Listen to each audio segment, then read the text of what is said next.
couple minutes. It's good to see you all. And as I was telling everybody at our previous meeting, this being a Jewish organization and all, we do have a reception next door at the end. So make sure you go over there. In the meantime, please just make yourself comfortable.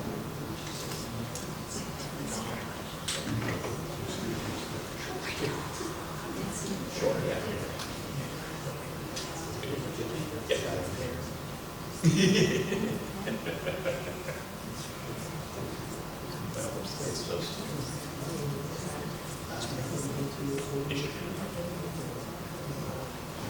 Thank you all for being here today. It is my pleasure to introduce Trent Spoolstra. He is the Associate Regional Director for the Midwest Office of the Anti-Defamation for Jewish Communities by providing presentations to adult audiences as well as trainings for adolescents in understanding and addressing anti-Semitism. He also aids with ongoing fundraising efforts for the region. Before coming to ADL, Trent worked in AmeriCorps Vista and was a high school history teacher in Houston, Texas. I knew I liked Columbus. He holds a bachelor's degree in political science from the University of Notre Dame and a master's degree in international affairs from the Bush School of Government and Public Service, Texas A&M University. And please welcome Trent Spoolstra.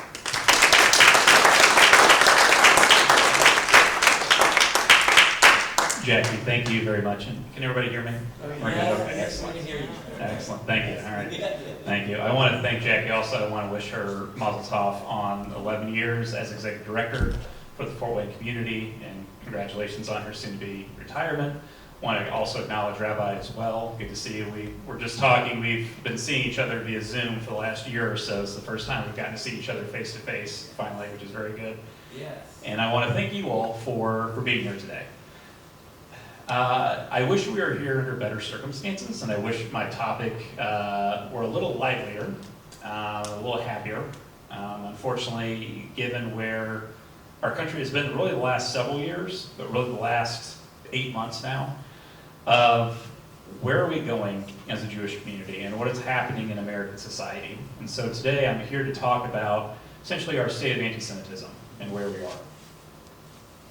My presentation normally goes about 35, 40 minutes or so, and afterwards happy to do Q&A at the end. I'm sure many of you will have questions, or you probably already came here with questions, so happy to answer those at the end.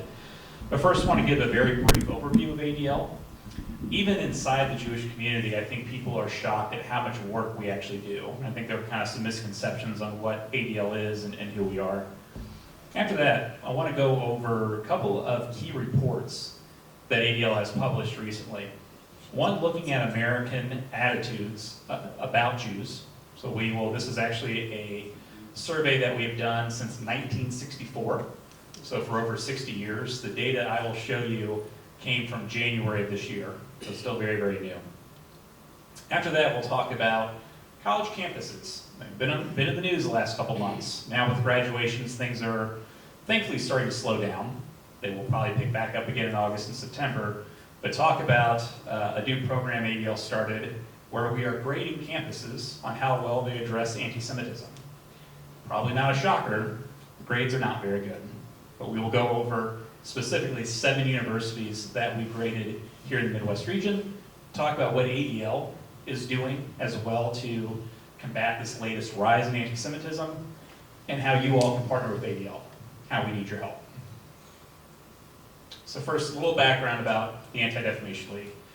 We've been around since 1913, for over 110 years.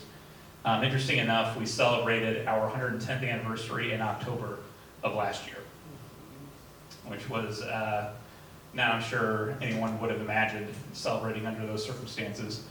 We are an international nonprofit organization, but we were founded in downtown Chicago. Right? And our mission since 1913 up until today has been the same, which is to stop the defamation of the Jewish people, and equally as important, to secure justice and fair treatment to all. Last October, I actually had the pleasure of going to Bloomington, Illinois, which is where our founder, Sigmund Livingston, is from. I actually got to speak at his old synagogue. visited his gravesite, and while I was there, kind of occurred to me, I don't know if he'd be proud or upset that ADL still exists, of how far we've come in 110 years, but at the same time, how the need for ADL is still just as relevant today as it was over 100 years ago. But our mission since then, up until our CEO, John Greenblatt today, has remained the same. ADL oftentimes, even within the Jewish community and outside it, historically we've been known as a Jewish civil rights organization, which is true. But I think in reality, a better way to describe who ADL is that in fact we're an anti-hate organization. I think it better describes the mission of not just serving the Jewish community, but serving all marginalized communities in America. I always like showing this map to show that we are all across the United States. We have 24 regional offices here in the United States. We have an office over in Israel as well. We are increasing our exposure in Latin America and Europe. And when I say ADL Midwest, I was talking about this with Rabbi right before we started here, I have the pleasure of working in a region that covers 9 states. So I'm a little busy. I do a lot of these, travel quite a bit.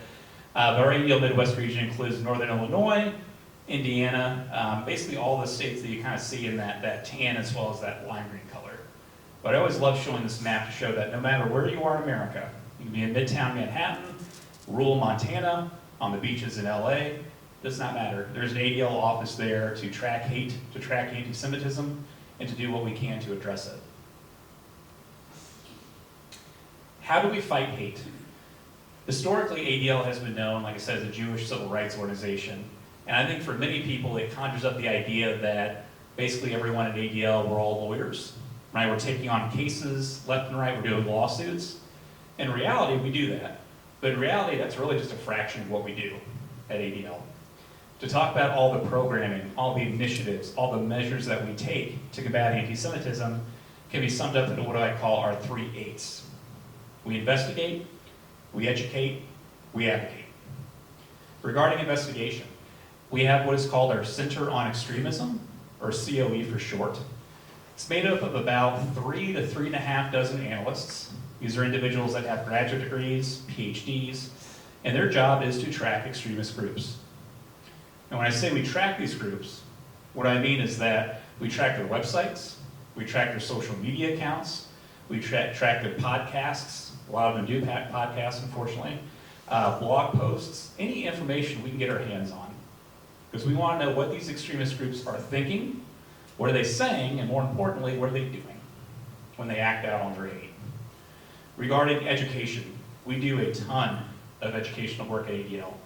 Our signature program is called No Place for Hate. It's founded about 20 years ago, I believe. It is a K-12 program that teaches the next generation about understanding tolerance, promoting diversity, right? Being healthier a generation from now and not going through the same issues that we're going through right now in our country. We serve over 2 million students nationwide with that program. We also have a program called Words to Action, which I also do as well. It's a program that trains Jewish teens, young adults, in understanding, and more importantly, addressing anti-Semitism and anti-Zionism in their own lives. We do a lot of those trainings across the Midwest. And finally, we advocate. Now, I know the word lobby, not a popular word in American language, I get it, but the kind of lobbying that we do is to fight hate. I'll give a perfect example. There is a program called the Nonprofit Security Grant Program.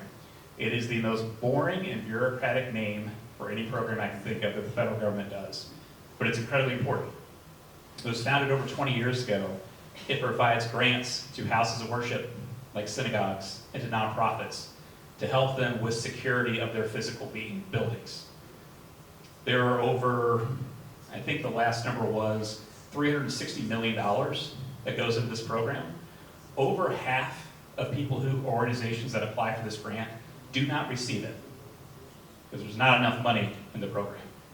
After the Colleyville hostage situation over 2 years ago now, ADL and other Jewish organizations, we advocated our federal government to increase that funding so that houses of worship and nonprofits can buy new cameras and reinforce their doors and stained glass windows and higher security.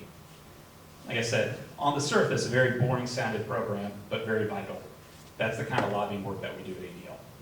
So like I said, to sum up, we do not do just civil rights. We don't just do lawsuits. We do a lot of investigative work, a lot of education, a lot of advocacy.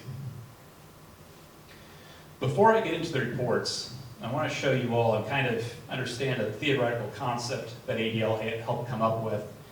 And this is probably the most important slide that I can show you today. This is called our pyramid of hate. And I show this to Jewish audiences, non-Jewish audiences, kids, adults, to explain how does hate grow in a society. And so what we kind of did to try to kind of visualize how hate grows and how it kind of manifests is we created what is a pyramid. One of the things that I explained to individuals is that hate does not happen overnight. It doesn't happen with, right, the flick of a wrist, so to speak. Hate grows. Hate manifests. And if left unchecked, and if become normalized in society, you can experience more aggressive, more extreme forms of hatred that lead to violence. So to go through kind of this pyramid with you kind of step by step, at the base of any hatred, step one, if you will, of any hatred, are acts of bias. Better way to explain this is what people are thinking and feeling about a particular group of people. It's stereotyping.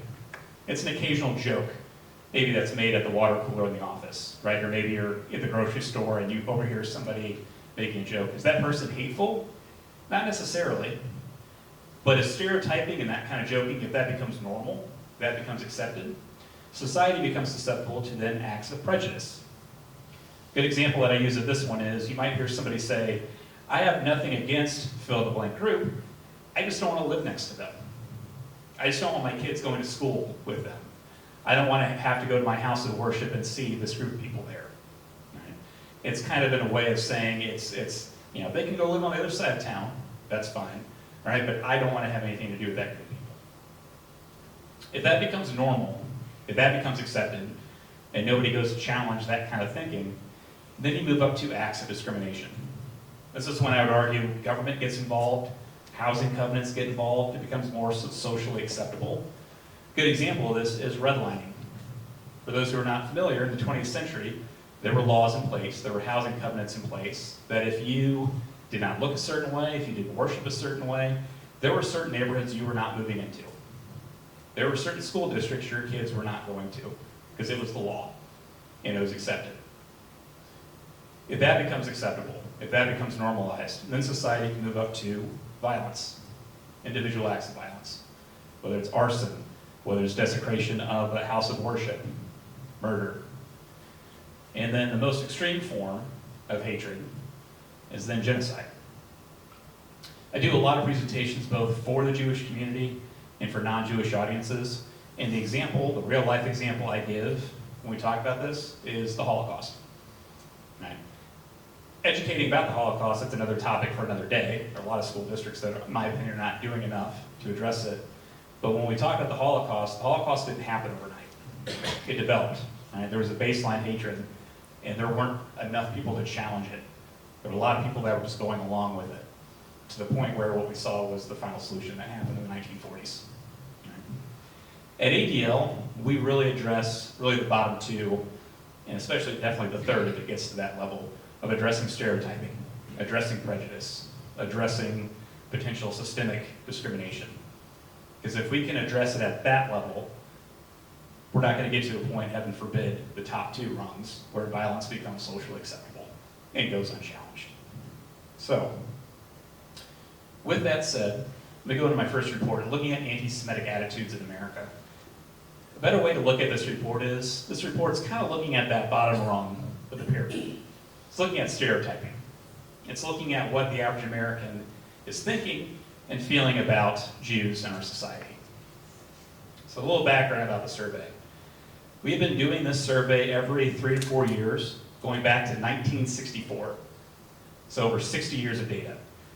In that 60 years, we've asked roughly the same questions. Wording has been roughly about the same. Right?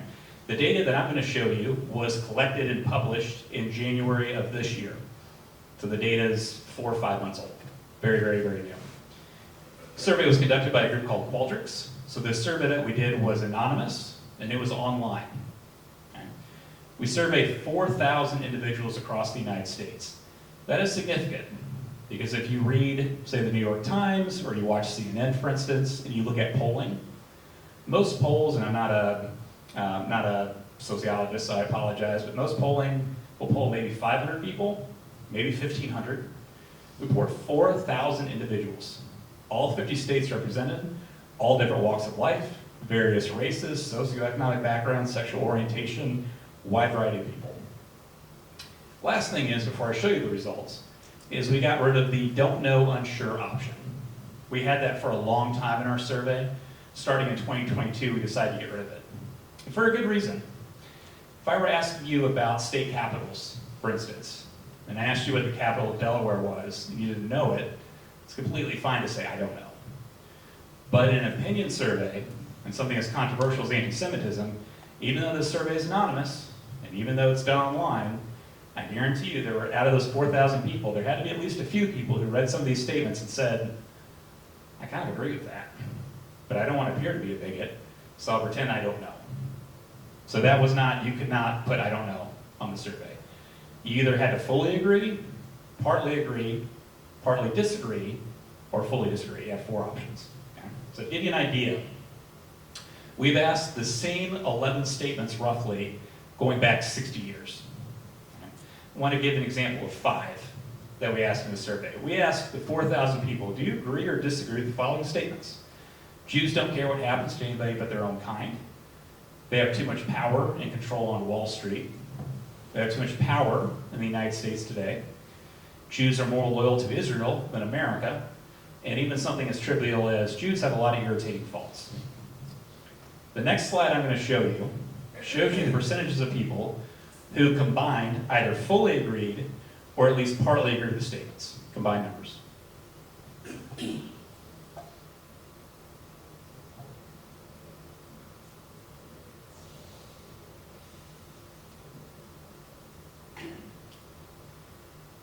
Numbers were a little shocking, to say the least, especially number 4. That number actually, so the survey we did was done in January. We actually did a survey at the beginning of 2022, but after October 7th, and we recognized how pivotal of a date that was in the Jewish community and what we've been seeing in society, our Center on Anti-Semitism Research, or CAR, that puts together this survey, said, you know what? We're in the middle of a war right now, a very contentious war. Let's poll people now. We want to know how the Israel-Hamas war is affecting people's thoughts about Jews now. And here are the numbers. The numbers went up a little bit compared to 2022. Right? Now the thing is, and I want to be very, very clear, we are not saying of all these people, right, 20 to 25% roughly, we are not saying this group of people is ready to go burn down synagogues or go draw swastikas. We're not saying that. What we are saying is roughly, showing this graphic, about a quarter of Americans harbor anti-Semitic prejudice. A quarter of Americans stereotype against Jews. What this graphic shows, going back to 1964, shows you percentages of individuals who agreed with 6 out of the 11 statements. At least 6 out of the 11. And what you'll see is in 1964, that number was almost a third. And we saw a general downward trend going to about 2013, 2014. And then we saw something happen about 10 years ago. The numbers started going up to the point where we believe at ADL, based on our survey, that a quarter of Americans probably harbor anti-Semitic prejudice. To put that another way, to kind of visualize that, imagine going home and you go in your neighborhood and you count off 1, 2, 3, 4 of houses. Statistically speaking, one of those houses, not saying that they hate Jews, I want to be very clear, but are they prejudiced towards Jews? Do they hold stereotypes against Jews? Probably. Same survey, also given the fact that this was, like I said, done in January, still experiencing the Israel-Hamas war, we were definitely still in it in January. We asked individuals questions regarding Israel specifically. Same group of people, same kind of idea. Right? We asked them, do you agree or disagree? I don't think Jews have a right to an independent country. Basically asking, do you believe Israel has a right to exist? Israel intends to cause as much suffering as possible to Palestinians in their current war. Supporters of Israel control the media. I would not consider voting for a pro-Israel politician. We are in a presidential election year, of course. And then, my favorite, Israel operatives, including the ADL apparently, are secretly manipulating U.S. national policy. So same thing, percentages of people who either fully agreed or partly agree combined with those numbers.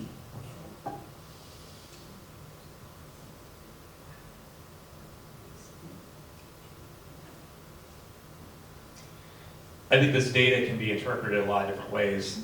Over the last, especially since October 7th, I've been trying to find a lot of silver linings in very, very dark clouds that we've been going through as a Jewish community.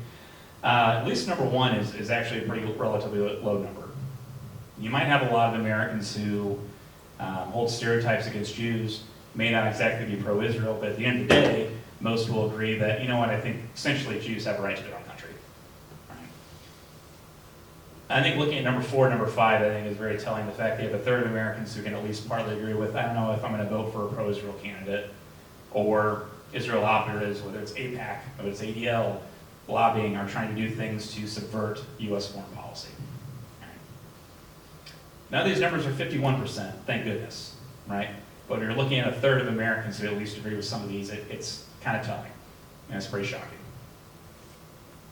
All right, so next. I want to look at specifically what's been happening on college campuses, and looking specifically at kind of going back to our pyramid of hate chart. So the reports I'm going to show you look at the actions that are being taken on college campuses. You can think about this as like acts of prejudice or possibly discrimination that is taking place. And there's been a lot of it happening on college campuses this school year. So I wanted to go over a report that ADL decided to conduct. We published this back in April. It's our ADL campus report card. So what we did was we do a lot of reports, we do a lot of research at ADL. We're an advocacy group. And even starting right at October 7th and then going into the fall semester, there were a lot of university campuses who were not doing what they were supposed to be doing to protect their Jewish students. Got to a point where we said, you know what, I think it's time that we start giving grades to these universities to inform Jewish individuals, especially parents and grandparents who are about to send their kids to school, what's happening on these campuses. This is the first ever time we've done this campus report card, and it is something that we're going to continue to do until universities finally get their act together, so to speak. So to give you a little bit of background. We started this survey January, February of this year. We looked at 85 different colleges and universities. How do we pick those 85? Well, first we picked the top 25 academic universities in the country by U.S. News and World Report. We also looked at campuses that have significant Jewish populations. We also looked at top liberal arts schools. Think about Vassar, think about Williams, right? Combined all those groups and said, let's take a look and say how well are these campuses doing in addressing anti-Semitism. Now, I didn't want people thinking out of grades A through F, we just kind of threw all these colleges in a hat and just started picking out numbers and said, you know, Indiana University, we'll give them a D, right? Or Harvard, we'll give them an F. We actually graded them on 21 different criteria combined together, looking specifically at administrative policy, what are administrations doing to promote, fight against anti-Semitism, Jewish student life, things like, is there a Hillel on campus, or is there a Chabad? Is there a Jewish studies program? Can Jewish students access kosher dining, for instance? And then we looked at campus incidences. Specifically, are there student groups that are hostile to Jewish students, such as anti-Zionist groups, like Students for Justice in Palestine? Are there hostile student government actions that are being taken? Are there encampments that are happening as well too, which we saw a lot of beginning in April going into really probably a couple weeks ago. 21 different criteria. So to give you an idea, like I said, we looked at 85 universities across the United States. In our ADL Midwest region, we had 7 that were graded. I'm sure these names are very familiar to you all. University of Illinois Urbana-Champaign, Northwestern, Indiana University down in Bloomington, my alma mater, Notre Dame, University of Chicago, Carleton College, which is a small liberal arts school in Minnesota, and then University of Wisconsin-Madison. Oh my God. So the next slide I'll show you shows you the grades, ranging from A to F, on how well, based on the 21 criteria that ADL used, how well are these universities addressing anti-Semitism?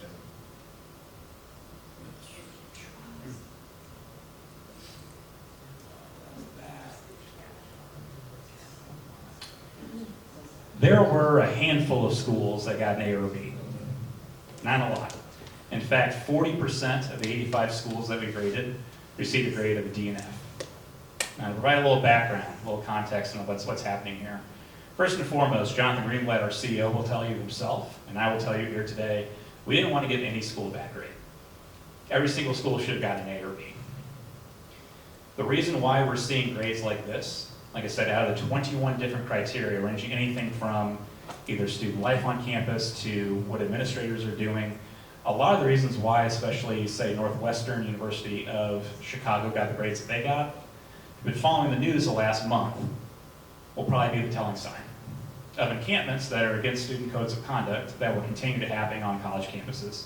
The agreements that, say, President Schrill at University of Northwestern Illinois gave students, basically cowering to their demands in terms of what they wanted. A couple weeks ago, the Institute of Politics at the University of Chicago was broken into by anti-Zionists, we would argue anti-Semitic organizations, right? These are the reasons why these universities are getting these grades. Other thing I want to mention as well, too, is throughout this process, we were willing to work with universities in terms of getting their grades. And to be fair, about 80 to 85% of the universities that we gave grades to reached back out to us. Either they sent us a letter back, or they gave us data, right? We wanted to work with them. We wanted to work with our Hillel partners as well to say, we want to make sure we're giving the most accurate grade possible when these things are happening, right? We are more than willing to change them, right? Unfortunately, there is one on this list that we emailed, so we released this report back in April. I had the distinct pleasure of emailing these grades to the administrators that we have on campuses. Surprisingly, no one really responded back to me. But one did, the University of Chicago, basically said, thank you for sending this to me. We are not going to be working with you. I know administrators are busy. Can you give us 45 minutes to sit down? Maybe we got your grade wrong. Maybe there are a couple things that you can change to where it's like, you know what, you don't have to get an F. We can move you up to a C if you changed a couple things and tweaked things. There's some universities who just said flat out no. We don't think it's that big of a deal on this campus. We got it figured out. We're fine. So what has ADL been doing in response besides issuing these reports? So first, we've been in the news quite a bit. This is Jonathan Greenblatt. He is my boss's boss at ADL. He's been in the news quite a bit. And I joke around, I tell people, if you have not seen his face at least once in the last 7 months, I don't think you're watching the news. Because he has been on CNN, CNBC, MSNBC, Fox. He's written multiple op-eds in Newsweek, USA Today.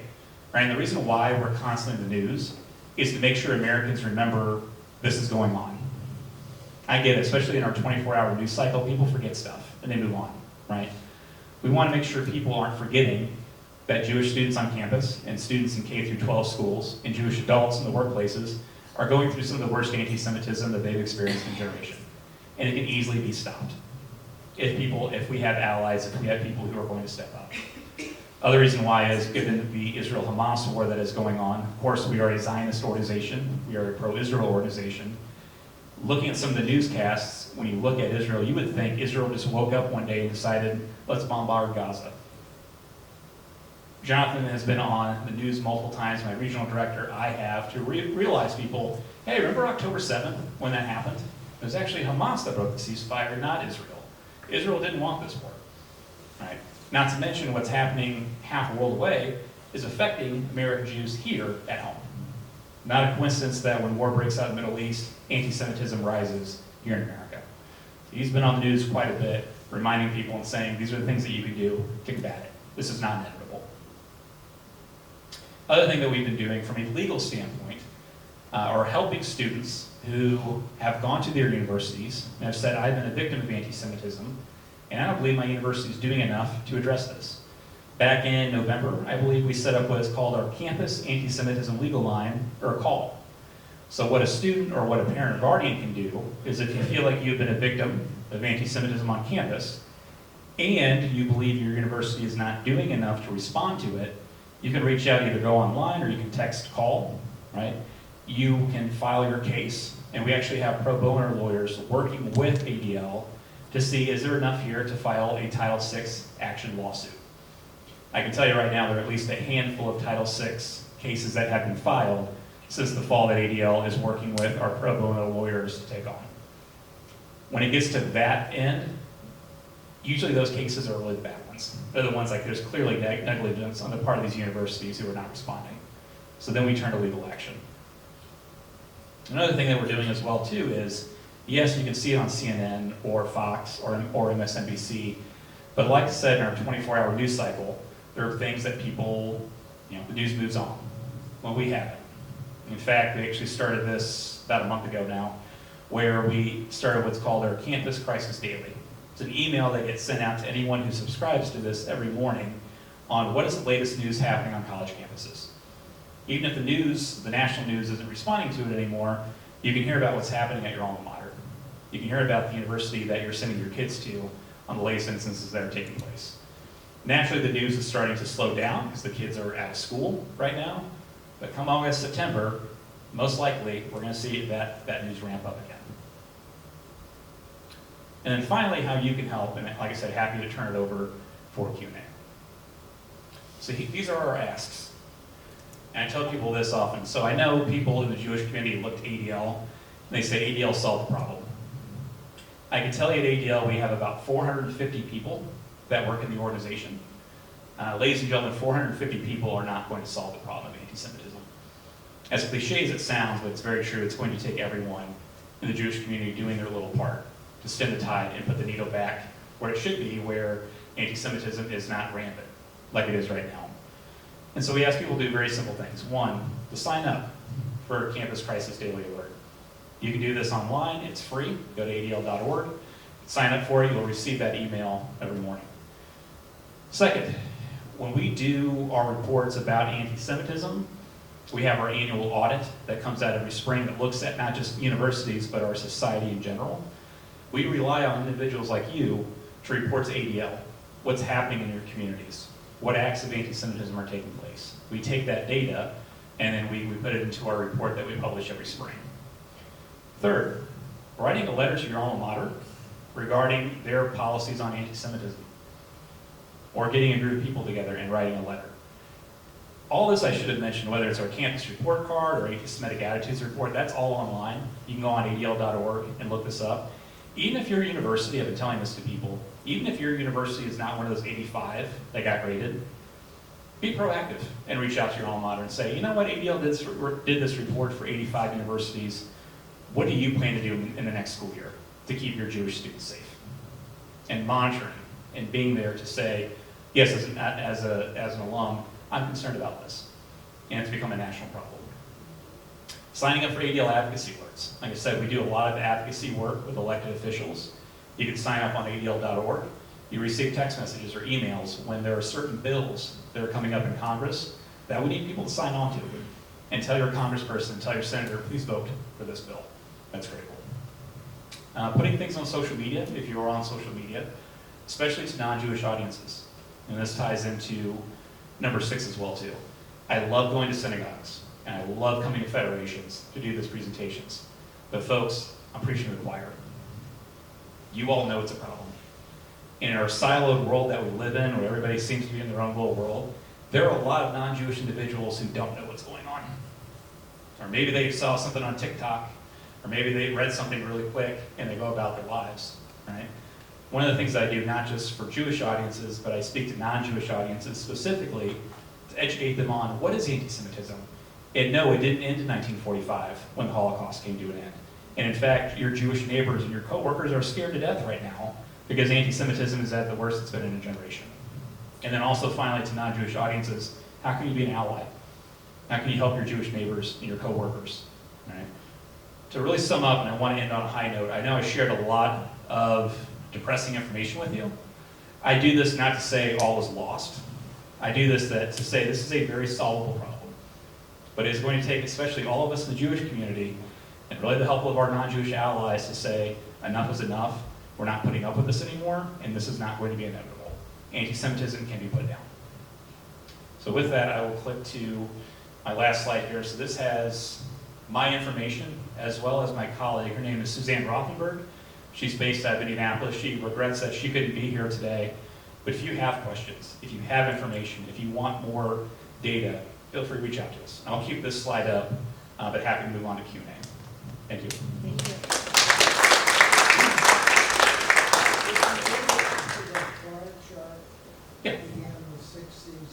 Sure. Oh, go back to it. Yeah, I'll go right back to the slide you're showing, folks, sorry.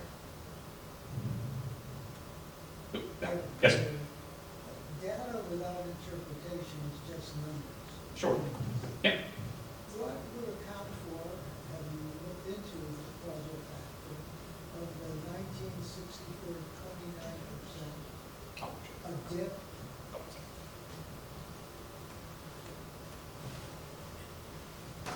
Looking back to interpret the data, what would account for the 29% peak in 64, the valley, and then the increase to 24% in 2024?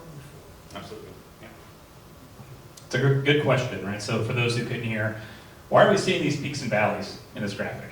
So the first thing I can answer is that we didn't start doing this survey until 1964. I'm sure if we did it back in the 50s and 40s, I'm sure the numbers were probably even higher to the point, or we probably would have seen the same peaks and valleys.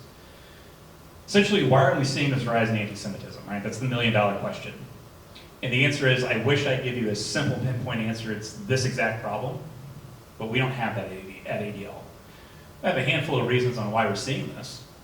I think first and foremost, when you look at these peaks and valleys, when you look at the years, think about what was going on in 2002. Think about what was going on in 2008, 2009. Think about what's been happening in this country over the last 4 or 5 years. Generally speaking, and I'm not a psychologist, I don't know if we have any in this room today, but there's something about the human condition that when it feels like our lives are falling apart, we have to blame someone. We have to scapegoat someone. And when you see these peaks and valleys, these are times during tough economic circumstances, inflation, wars, very unpopular wars that are taking place, and then of course 2019, 2022, the pandemic, that worst pandemic in a century. There's something, like I said, within human beings that when it feels like our lives are falling apart, we have to blame someone. And for people who don't know a lot about Jews, and maybe they've never met Jews before, they go online, or they start talking to people and they start searching. And they say, why did I lose my job? Why, when I go to the bank, interest rates are so incredibly high? Why with medicine, why can't we figure out this COVID pandemic? And people start drawing these dots and they start saying, wait a minute, there are Jews in banking, and there are Jews in our federal government, and there are Jews in medicine, and there are Jews in whatever industry, Hollywood or the media, whatever it is. It must be their fault that all this is taking place.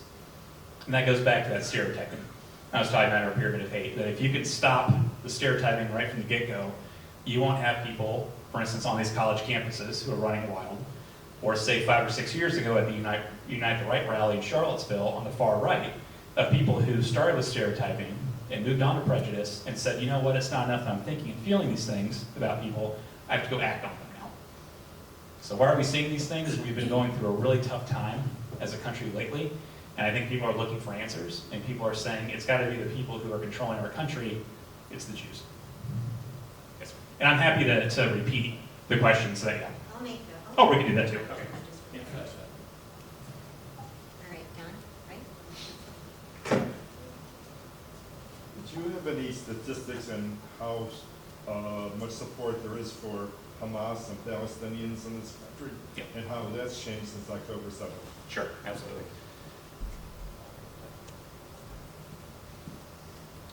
So thank you for asking that. So I used to include a slide, and I didn't include it for this presentation, looking specifically about Hamas, specifically with younger generations. So some of these, I'll click here, so some of these questions that we asked, right, we kind of combined, and we saw that there is a correlation between people who believe in traditional anti-Semitism and people who are anti-Israel, right, that we saw that correlation. One of the things that we found was, thankfully, overall, the numbers of Americans who support Hamas are very, very low. What's startling is that with Gen Z, so people between the ages of like 18 to 26, right now in the future of Americans, that number is a lot higher. In fact, there's a survey, a poll that we did looking at, would you have a problem having a friend who is pro-Hamas? And there were, I think, almost half of Gen Z who were polled said, oh, I'm fine with that.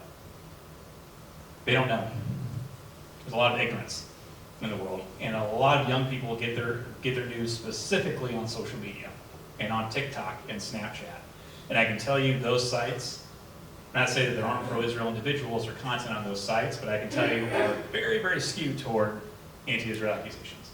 And when you're a student who doesn't know any better, and you're clicking these videos over and over again, you're starting to take it for what it's worth. You're starting to look and say, oh, I guess this Hamas group's really not that bad. Or I guess Israel really is an apartheid state, right? Because there's no one there to teach them otherwise, or to teach them that you don't have to necessarily be pro-Israel, but it's a little more complicated than saying these are the good guys and these are the bad guys. It's a little more complicated than that.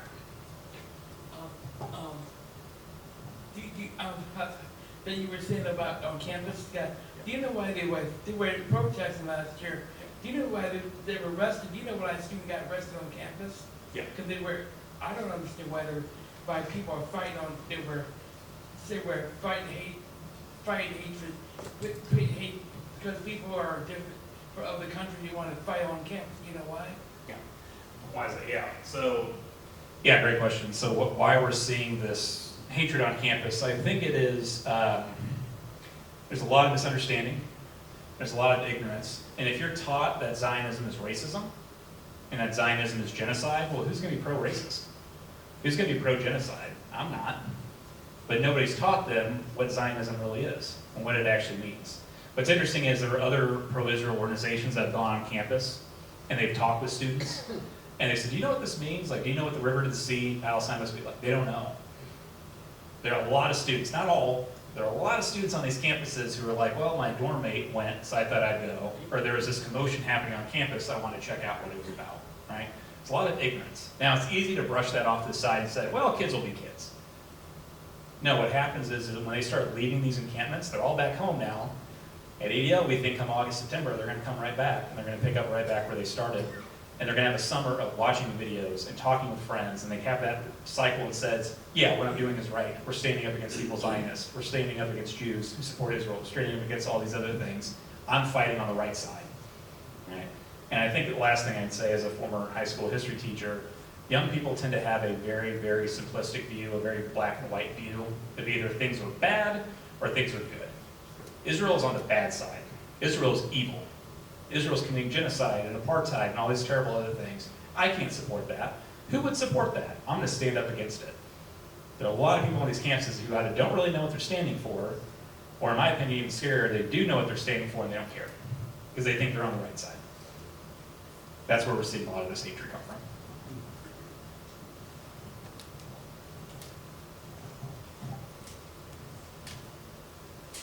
In this town, we get a lot of letters saying that we love Jews. We just wish that Israel would cease to exist. And but it's my understanding that the land of Israel, both historically for 3,000 years and religiously, is one of the bases of the Jewish religion.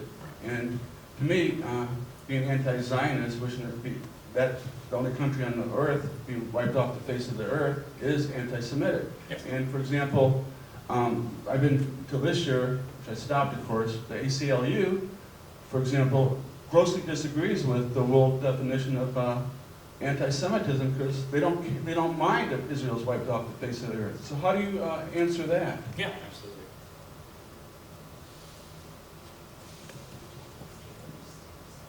Fantastic question, because we see this a lot, especially with young people. If you were to ask, if I were to poll, for instance, in this room, what does Zionism mean? Roughly, we're all going to come up with roughly the same definition, the idea that Jews have a right to their own homeland in the state of Israel. If you polled the average 18 to 26-year-old, what is Zionism? They're going to say it's racism. It's supporting everything the Israeli government's doing.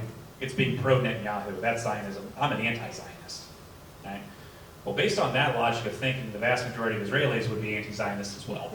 Because you look at polling about Netanyahu, you look at polling about what the military is doing, those aren't great numbers in Israel as well. There's a lot of misconceptions, right, about what Zionism is.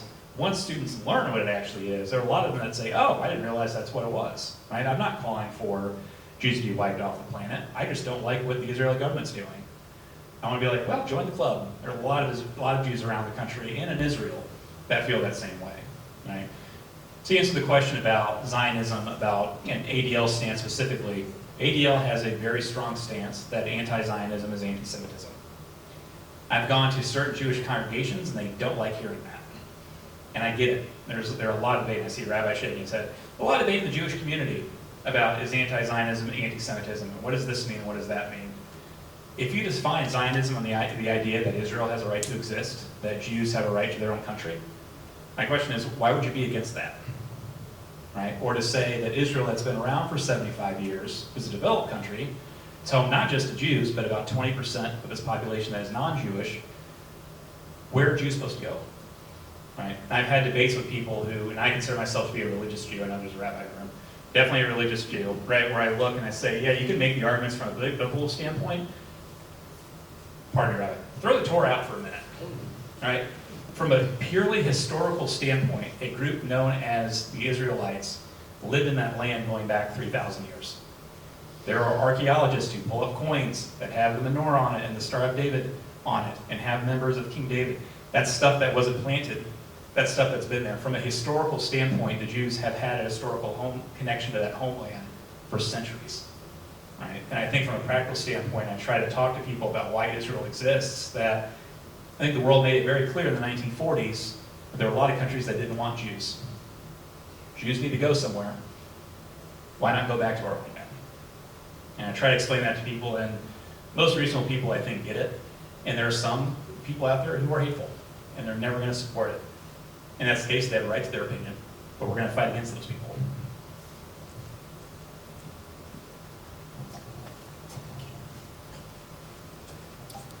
One of the things that you indicated as an action step would be to promote Jewish news, positive Jewish news on social media. What research have you done about the biases in social media? The algorithms are driven by views. You know, the more people view something, the more it gets shown. Yep. So that's a cycle. Yep. But just curious, you know, the tech companies are looked at as being liberal. Yep. But what's happening to positive Jewish news by the algorithms and by the tech companies? Yeah, great question. So I didn't talk about one of the other reasons why we're seeing such a rise in anti-Semitism, which is social media. Right, another form of media. I mean, we've had forms of media going back centuries, but the latest that has really proliferated in the last 20 years. Of all kinds of things you can find online, specifically on sites like TikTok and Facebook and X, Twitter, and other sites as well. At ADL, we actually have what's called our Center on Technology and Society, where we look, and we actually, similar to where we got the idea to grade universities, for the last couple of years, we've actually been grading social media sites on how well they address hate on their sites. So like Reddit and YouTube and Facebook, etc. To be fair, some do better than others. There's some that I think once Elon Musk took over Twitter, when he renamed it X, he got rid of, at one point, the department that oversees like hateful content, so you have it removed. We spoke out against that. It's kind of an important department to have in your social media account.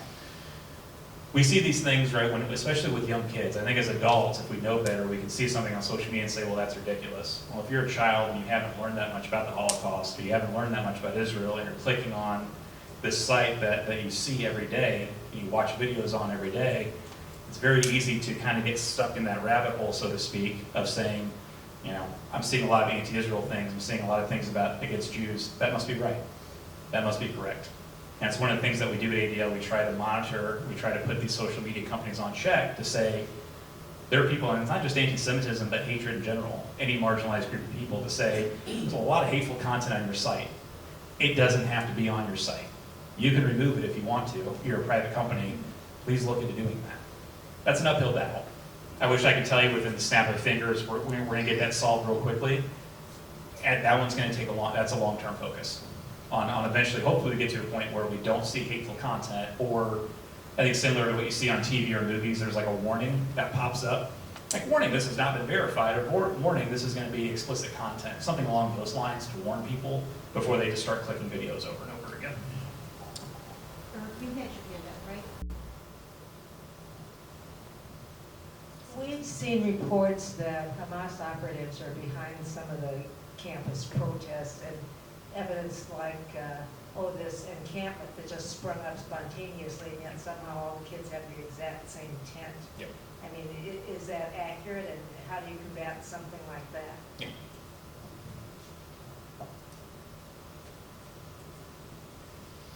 Next time you come, we'll get an extra. Yeah, that's fine. So to answer your question, yes, I mean, ADL, other organizations have looked into what countries, say like China or Iran or anti-Israel government entities are doing regarding this. There is from latest reports, a very long but kind of a fine line connecting these groups. The thing that we can directly connect these groups to on campus are student organizations and actually adult organizations like Students for Justice in Palestine. In Chicago, we have the U.S. Palestinian Community Network, American Muslims for Palestine. These are all organizations that have been training these students. They give them resources, they give them talking points, and I think a clear indication was when you looked at, say, Columbia or Harvard, like some of the really bad ones that were taking place, to your point, all the tents looked alike. I love college students. When I taught, actually the high schoolers I taught are now in college, bright people. I can't give them that much credit to say that they all got together and said at 8 a.m. we're going to have the same exact tent, we're going to have all the talking points, we're all going to say exactly the same thing. Probably not the case. You have professional organizations that are behind what's taking place. How to combat that? One of the things that ADL has been pushing for is, and this is where free speech gets into play, especially on public universities, because it's public property. It's a little tougher with public universities, but with private universities have student codes of conduct. A lot of these universities have not been following it. To say, you can say whatever you want to on campus, but you're not allowed to have a tent set up in the main quad. You're not allowed to shout from a bullhorn at midnight or while classes are taking place. You're allowed to protest at certain hours of the day. There are certain universities that were not adhering to their student codes of conduct. At the same time, at ADL, because we've been working with government officials, not a coincidence that in November you saw the presidents of Harvard and Columbia and UPenn getting grilled in front of the House. About a month ago, President Schill from Northwestern got grilled for about 4 or 5 hours, basically saying, you're taking in federal money through student loans. You're getting public funds for these universities to operate. What are you doing? Or better yet, why are you not doing anything? And they're having to answer in front of individuals. I can tell you right now, you could not pay me enough money to be a college president right now. Because there are a lot, even if the ones who haven't been let go by their board of regents, I would be shocked if universities are not getting together this summer and saying, okay, last year was a dumpster fire. What do we have to set in place now to make sure we don't have a repeat of what happened last year? So it's those small little things that take place between advocacy groups or government officials or things of that nature to push that needle and say, do what you say what you're going to do. Keep Jewish students safe. Why don't we do like 2 more questions? Okay, I think David, you've had your hand up for a while. I was just curious, back in the old days in the 60s when you sent out the questionnaires, Yeah. like you did 4,000 these days, what numbers did they do back in the 60s or 70s? It's a good question. With that, I would have to go back and double check. It's a good question regarding like the 60s and things like that. I would have to go back and double check in terms of how we conducted those numbers. I know, like I said, the ones that we have now and looking at, but what has stayed the same in terms of like methodology might have changed a little bit here and there. But those samples of the 5 questions that I showed are part of a sample of 11 questions or 11 statements. The wording might have been changed a little bit here and there, but like we've asked roughly the same 11 questions going back 60 years. Right? And so one of the things, especially now when looking at the data now, is that polling 4,000 individuals, making sure we're reaching a wide audience and a wide variety of people. We didn't want to go, for instance, on the streets of New York and ask 4,000 people and say, well, here's the sample size. No, we wanted to try to get a really good understanding of what the average American is thinking and feeling. Okay, I think we have one more, Rhonda. Any more questions? All right. I would just all appreciate it if you could thank Trent for coming in.